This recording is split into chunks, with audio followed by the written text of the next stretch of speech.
Esse conteúdo é indicado para maiores de 14 anos.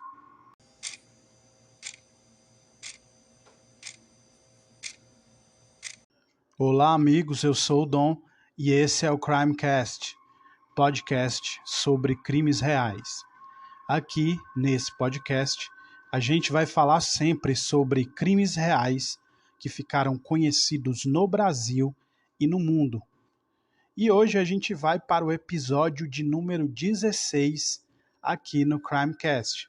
Mas antes, quero pedir a vocês para seguir o Instagram do Crimecast, que é o Crimecast_podcast. É muito importante que vocês sigam e compartilhem o Instagram do Crimecast, assim como compartilhar também os episódios para que mais pessoas conheçam aí o nosso podcast e eu possa continuar trazendo conteúdo para todos vocês aqui.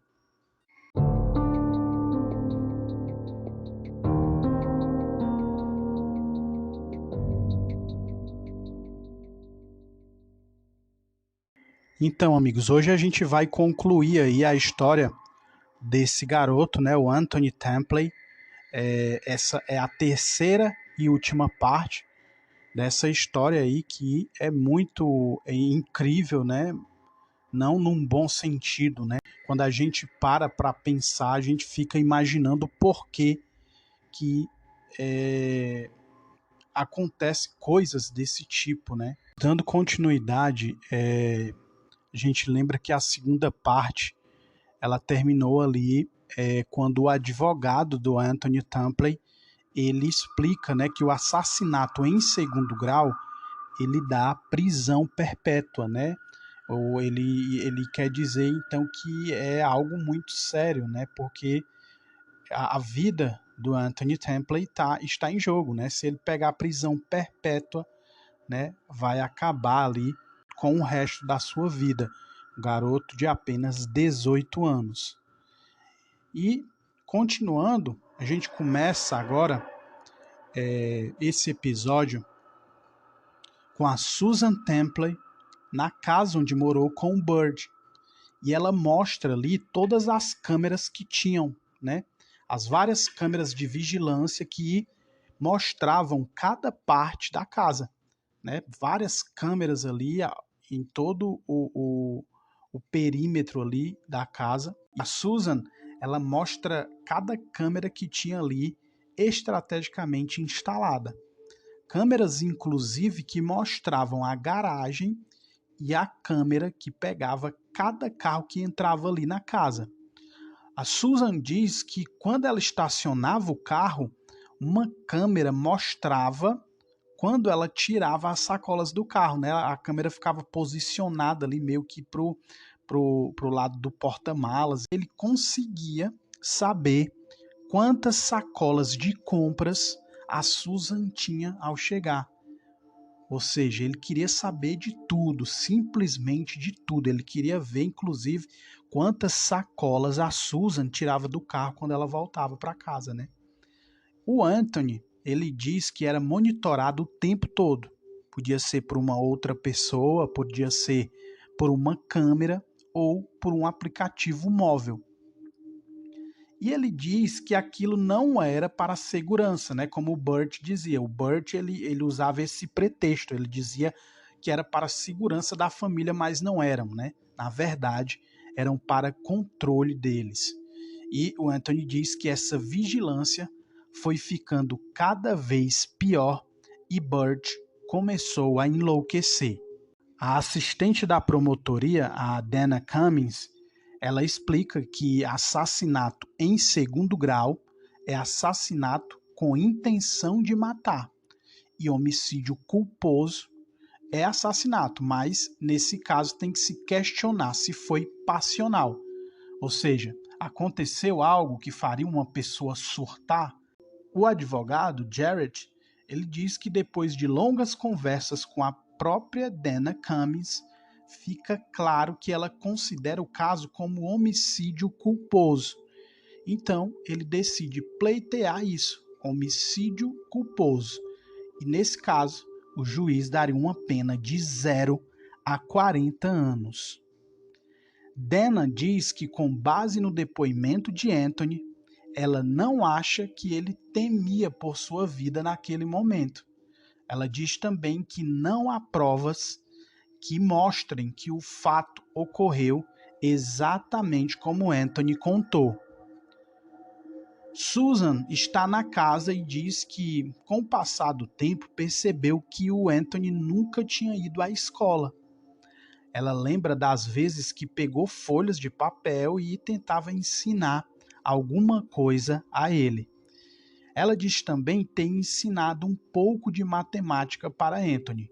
Susan diz que conversou com Bird sobre colocar o Anthony na escola, mas ele nunca aceitou matricular o garoto.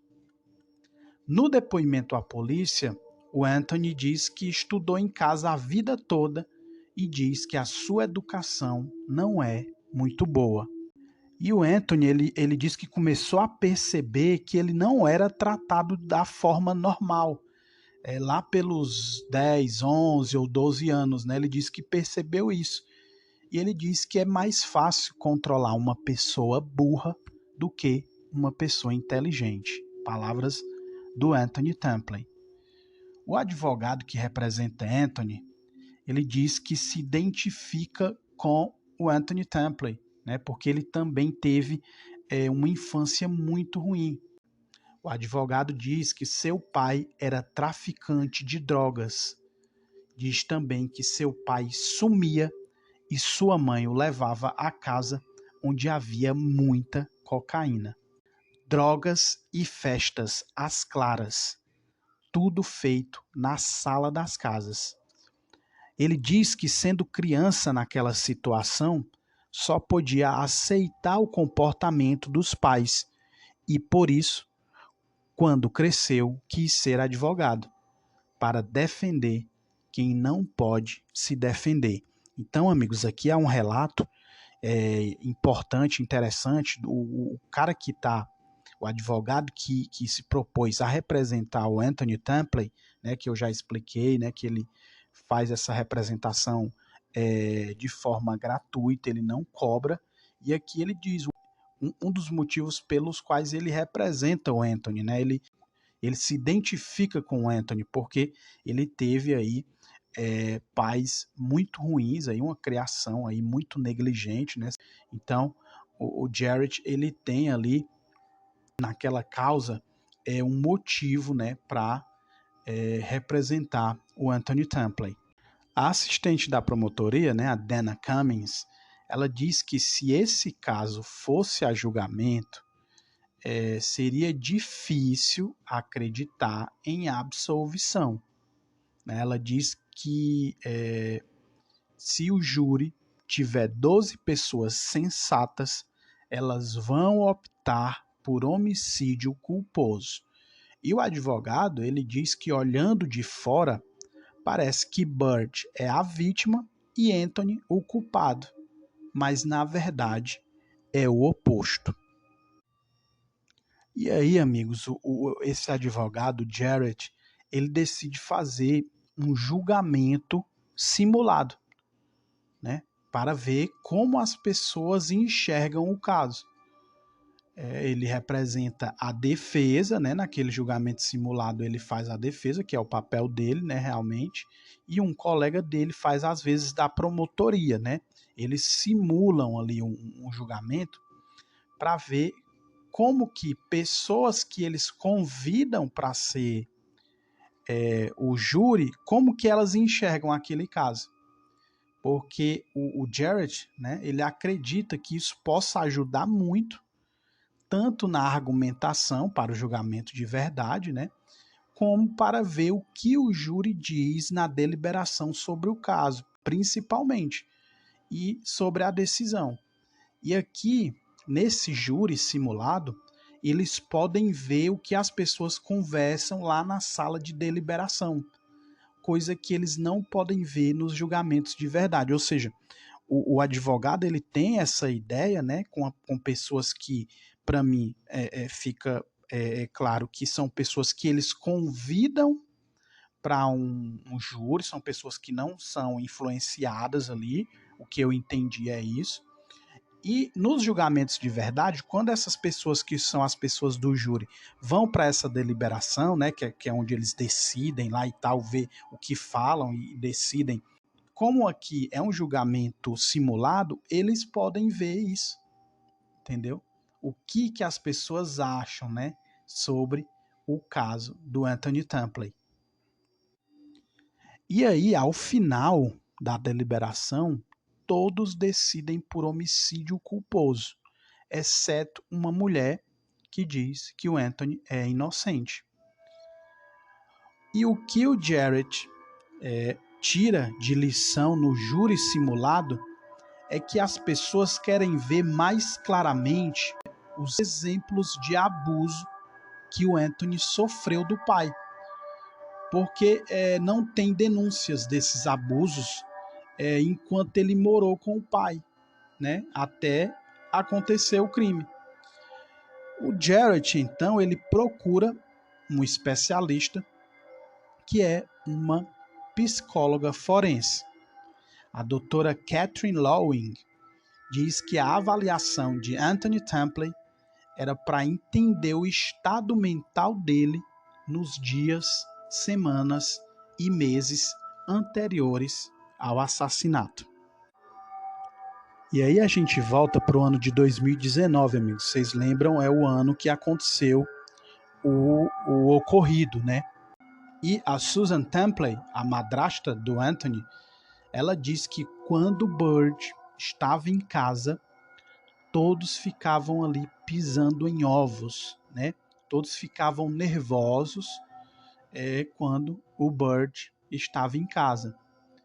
O filho da Susan, né, o Peyton, que é filho biológico da Susan, diz que lembra de como a casa podia estar silenciosa em determinado momento e, do nada, o Bird começava a jogar pratos, gritar, berrar, etc.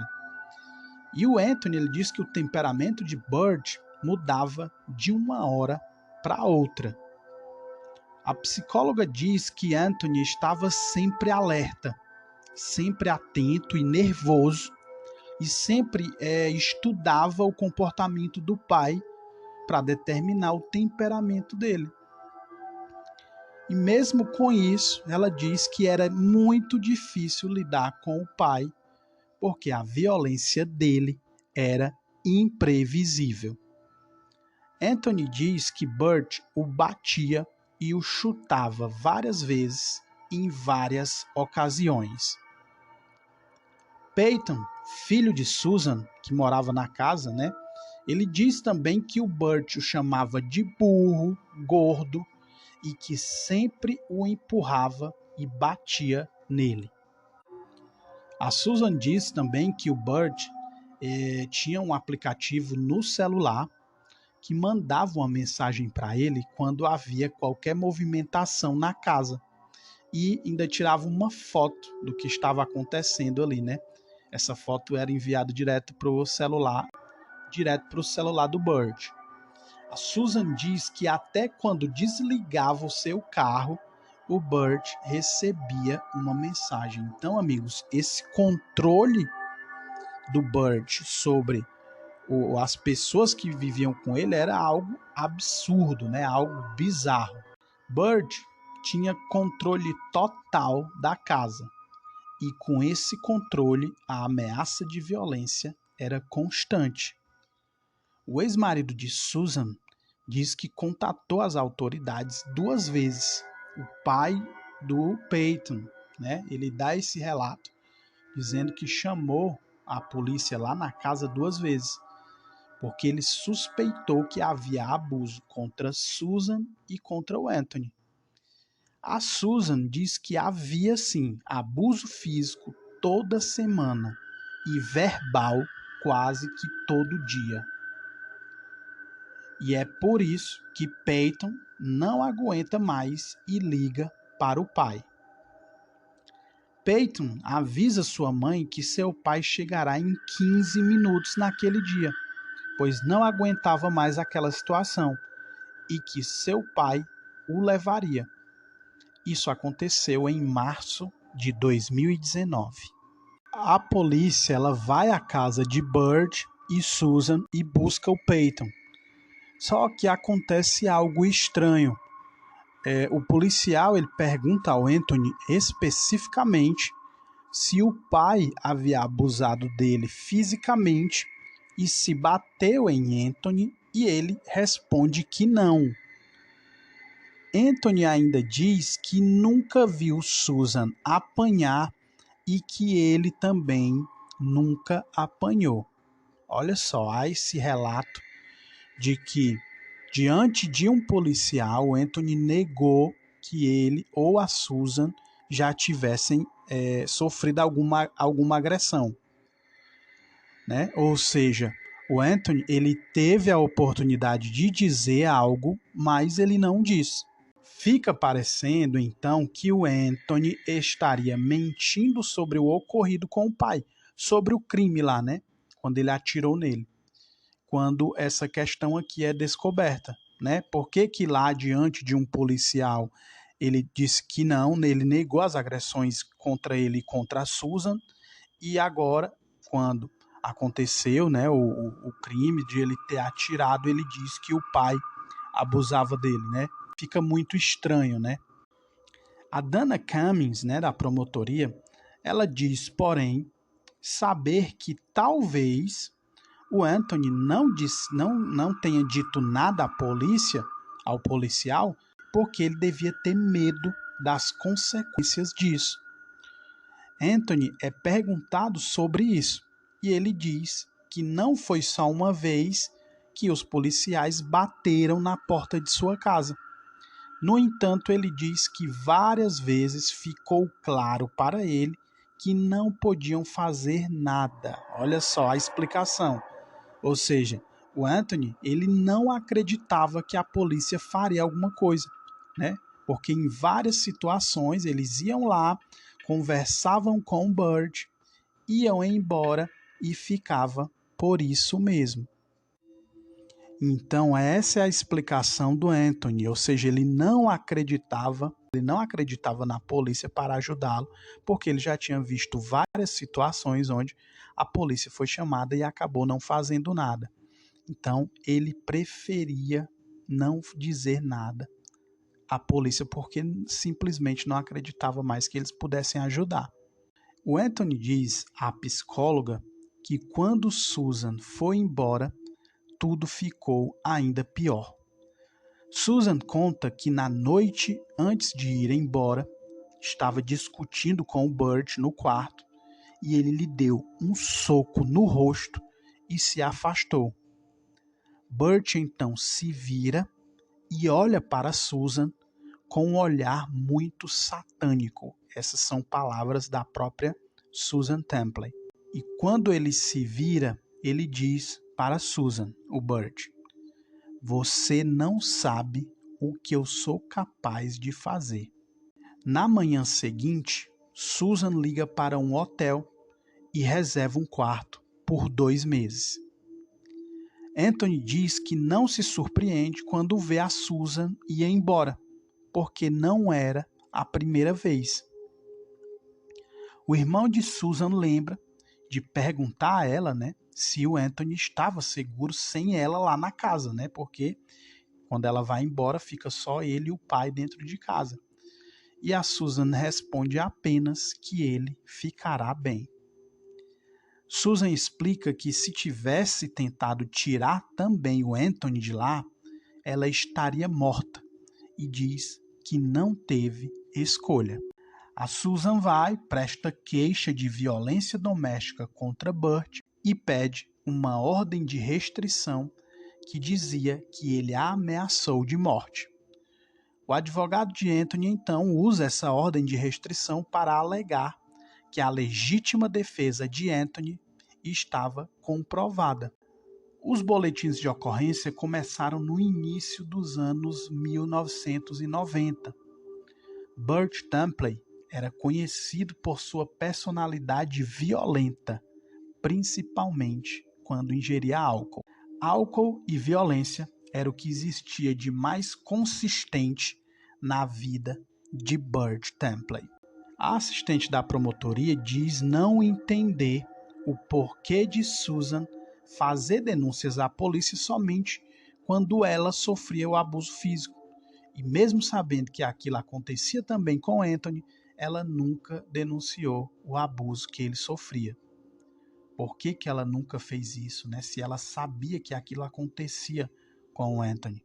A psicóloga forense que avaliou o Anthony explica que as pessoas acham que o abuso nesses casos é sempre físico, mas Anthony teve vários tipos de traumas.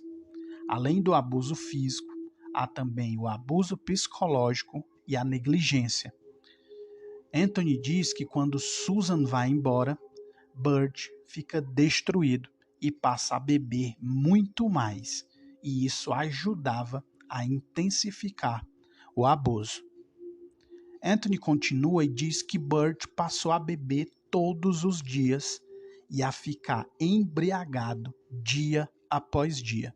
E aí, amigos, e olha que bizarro essa informação aqui, né? Que o Anthony conta, né? Ele diz que mesmo se embriagando todos os dias, o Burt ficou super religioso, né? E essas são as palavras que o Anthony usa, né?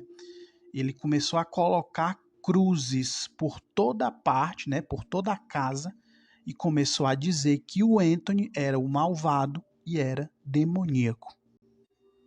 E olha que loucura isso, né, bicho? O cara tá bêbado todo dia e aí o cara começa a colocar cruzes dentro de casa e dizer que o filho dele, o filho que ele gerou, é demoníaco. Anthony então passa a se isolar mais ainda dentro do seu quarto. Ele faz isso todos os dias para evitar aquela situação caótica com seu pai. Anthony diz à psicóloga que Burt o proibia desde pequeno de ter amigos, de ir à casa de outras pessoas, de fazer amizades. O Anthony ele nunca foi levado ao médico ou ao dentista, nunca fez exames de rotina. Olha só que absurdo. O advogado de Anthony diz que Burt vivia duas vidas. Lá fora ele era um engenheiro bem-sucedido e dentro de casa ele era uma pessoa completamente diferente, abusiva e controladora. Anthony diz também que Burt começou a manter armas por perto, armas que estavam sempre carregadas, e conta de um incidente com um policial que foi até a casa para entregar documentos judiciais de Susan. O Anthony diz que esse policial foi até a casa e, naquele momento, o Burt se escondeu atrás da porta com uma espingarda carregada. E o policial foi lá, chamou várias vezes, mas ele não saiu para atender até que o policial vá embora. O Burt, ele, por pouco, bicho, ele não meteu bala na polícia. Sempre que a polícia tentava intimá-lo, não conseguia, pois ele não os atendia. A polícia então diz que não tem como entregar essa intimação à força. Quando a Susan vai embora, ela faz, né, abre o BO lá contra ele, faz um boletim de ocorrência contra ele, e a polícia simplesmente não consegue entregar essa intimação para o Burt. Né? Ele se escondia, fingia que não estava em casa, e a polícia disse que não tinha como entregar aquele documento, aquela intimação para ele à força. O Michael então diz, beleza, então eu vou tentar ajudar. O Michael vai à casa junto com seu filho Michael Jr., né?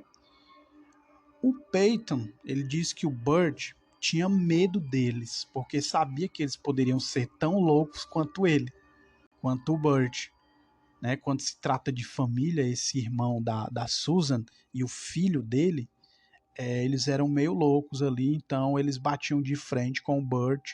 O Burt tinha ali algum receio em relação a eles, né? Tinha medo deles. Burt estava trabalhando enquanto Michael Jr., Peyton e Susan vão até a casa para tirar algumas coisas que eram de Susan. Anthony então diz ao pai por mensagens que eles estavam em frente à casa. Então Burt mente para Anthony, dizendo que eles tinham ido bater nele. Anthony acredita por algum momento nisso e não quer abrir a porta, mas Susan diz que aquilo não era verdade e que eles estavam ali apenas para pegar algumas coisas. Michael diz que ao entrar na casa, viu algumas armas em cima dos móveis, rifles e espingardas. Quando eles estão tirando as coisas, Burt chega correndo em sua picape, estaciona e já salta do carro gritando com Michael e Susan. Mas quando vê Michael Jr. com os papéis nas mãos, ele volta para dentro da picape, tranca as portas e sai com o carro. Michael Jr. então diz que tem que entregar os documentos e consegue jogá-los na traseira da picape. Susan conta que 3 dias depois postou a ordem de restrição em um site chamado nextdoor.com. A ordem de restrição mostrava o que Burt havia dito a Susan antes de ela ir embora. As pessoas do site vão à loucura quando veem o documento. No documento diz também que ele abusava dela há anos e ela queria que soubessem quem era Burt de verdade e o que ele fazia. Essa postagem tem uma grande repercussão dentro do site e toda a vizinhança agora sabia quem era Burt e isso o assustou. Esse fato faz com que Burt fique mais louco ainda dentro de casa, andando o tempo todo com uma arma carregada ali dentro, segundo Anthony. Se já era muito ruim a situação, agora estava ficando insuportável. E aí, amigos, a gente vai para o ano de 2021, porque em 2021 o advogado de Anthony começa a negociar com o promotor. Ele diz estar preparado para o caso, mas também considera um resultado que seja bom para todas as partes. Jarrett explica que arriscar tudo e ir a julgamento e ver seu cliente condenado pelo resto da vida é o que ele não vai deixar acontecer. A assistente da promotoria, Dana Cummins, diz que nunca teve um caso assim. Ela diz também que, considerando o que aconteceu com ele no passado, o que aconteceu naquela casa, isso provocaria alguém? E ela mesma responde: talvez. Susan diz que descobriu depois que Burt perdeu o emprego por ineficiência e que ele tinha uma dívida de cartão de crédito que girava em torno de $80 mil. Ou seja, Burt estava desesperado dentro de casa, sem emprego e com problemas financeiros, além de a esposa ter abandonado ele. Burt havia perdido o controle de tudo. Anthony reforça que seu pai havia piorado muito dentro de casa e vivia paranoico, com armas carregadas, andando de um lado para o outro. Nada impediria Burt, por exemplo, de atirar em Anthony com uma daquelas armas. A psicóloga constata que, na noite do crime, Anthony não tentou chamar a polícia porque não confiava no sistema legal e não confiava no sistema judicial para ajudá-lo a sair daquela situação. Ela diz que ficou claro que Anthony queria que o abuso parasse e a única maneira de fazer isso era matando o pai. A assistente da promotoria, Dana Cummins, diz que Anthony deveria se declarar culpado de homicídio culposo, mas, da mesma forma, se ele cumprir pena, qual seria o propósito? Ele seria castigado, mas a sua vida em si já é um castigo de vários e vários anos. Por um lado, ela acha que o Anthony deveria assumir, né, a sua culpa, né, assumir que foi um homicídio culposo. Só que da mesma forma ela fica imaginando que se ele cumprisse pena, qual que seria o propósito disso, né? Já que ele já desde criança teve a sua vida afetada e viveu esse inferno aí por muito tempo, né? Ela dá a entender que o que aconteceu com ele na vida dele já seria uma punição, né? Vamos dizer assim. E aí a gente vai para 26 de janeiro de 2021 para o 19º Distrito Judicial.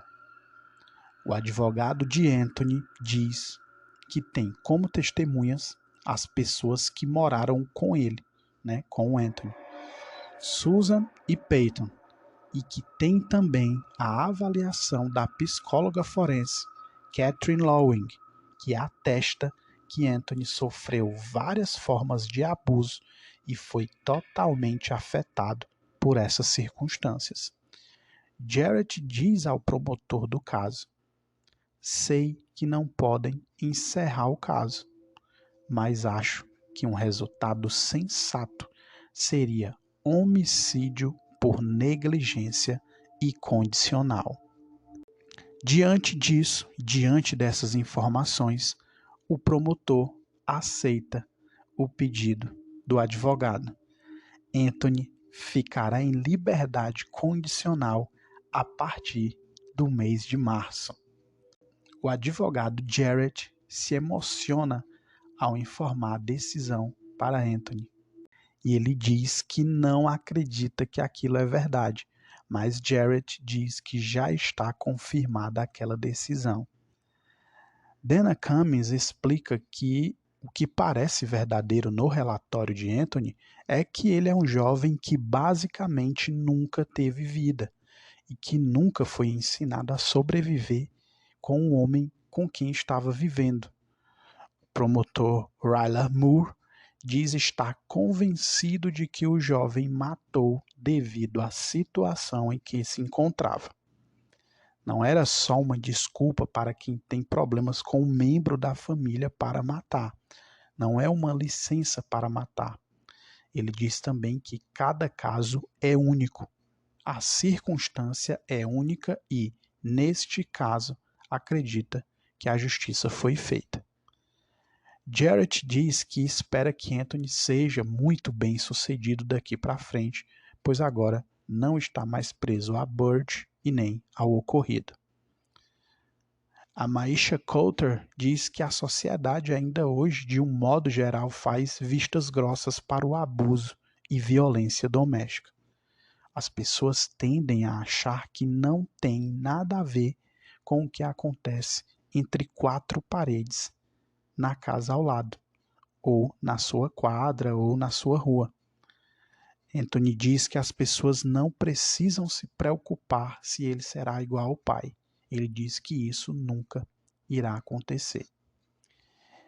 Então, amigos, fica decidido, né? Fica decidido que o garoto Anthony Tampley, ele não vai ser julgado por homicídio culposo, né? A promotoria ali com todas aquelas informações, né? Com o depoimento das pessoas que moraram com o Anthony e com a avaliação da psicóloga forense que diz que o Anthony foi afetado, né, de uma forma muito profunda. Eles aceitam o pedido do advogado, né? O advogado entra, né, com um pedido para homicídio por negligência e condicional, que seria algo muito mais brando do que ele poderia pegar se fosse homicídio culposo. Ele fica na condicional e é liberado 2 meses depois. Então, amigos, o Anthony, depois dessa decisão, né, ele está livre. Ele vai lá para Ingleside, no Texas, para se encontrar com a mãe dele, a avó e uma tia, né, a Teresa Thompson, a Patricia Jenkins e a Becky.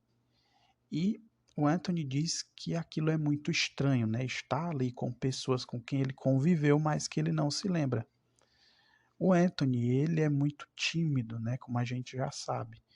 Isso é perceptível pelo jeito acanhado que ele abraça a sua mãe e a sua avó.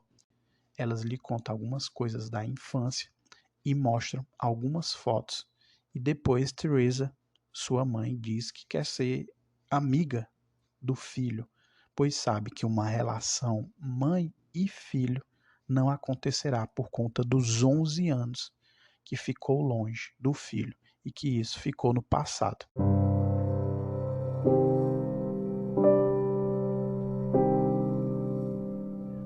E aí, amigos, há um relato do Anthony, 2 meses após ele ser solto, né? Ele é perguntado sobre o que significa uma vida normal para ele. O Anthony responde que é fazer coisas normais. E aí pergunta o que é uma coisa normal para ele. E nesse momento ele diz apenas o seguinte: não ser, e aí ele para. Ele para ali, ele não consegue falar mais. Ele tenta ali com muito esforço segurar a emoção e as lágrimas, mas ele não consegue. Os olhos de Anthony se enchem de lágrimas, coisa que não tinha se visto até então, né? O Anthony claramente chorando e emocionado. Ele diz depois que só quer ser uma pessoa feliz e uma pessoa normal e virar aquela página. Então é feita uma última pergunta a ele. Você acha que consegue? Uma pessoa pergunta, né? Se ele conseguiria, se ele acha que consegue ser feliz e ser normal. O Anthony olha e diz, sim. Então é isso, amigos. A gente vai encerrando por aqui esse episódio, né, com o final aí do Anthony Tampley. Nesse caso, amigos, que quando a gente para pensar, é no mínimo absurdo, né, cara? Você imaginar que um garoto que com 7 anos é levado pelo pai e aí ele passa a não ter nenhum contato ou com o mundo externo. Ele não tem estudos em casa, ele não vai ao colégio. O único tipo de coisa que ele aprende é com a Susan, né, a madrasta dele, que tentou fazer ele escrever alguma coisa, ensinar ele a escrever, a ler alguma coisa. O Anthony Tampley, ele só conseguiu se livrar dessa situação depois que ele chega ao extremo de atirar no pai. Daí ele teve que contar, né, com a sorte de ter um advogado como o Jared, que se propôs a representar o garoto, né, sem cobrar nada, né, se colocou ali no lugar dele por também ter vivido uma infância muito ruim e consegue aí livrar o garoto do que ele poderia pegar, né, que seria até uma pena de prisão perpétua. Então é isso, amigos, a gente fica por aqui, termina mais um episódio no Crimecast e na próxima semana tem mais episódio para vocês, já com uma nova história aqui no Crimecast. Valeu, amigos, abraços, valeu!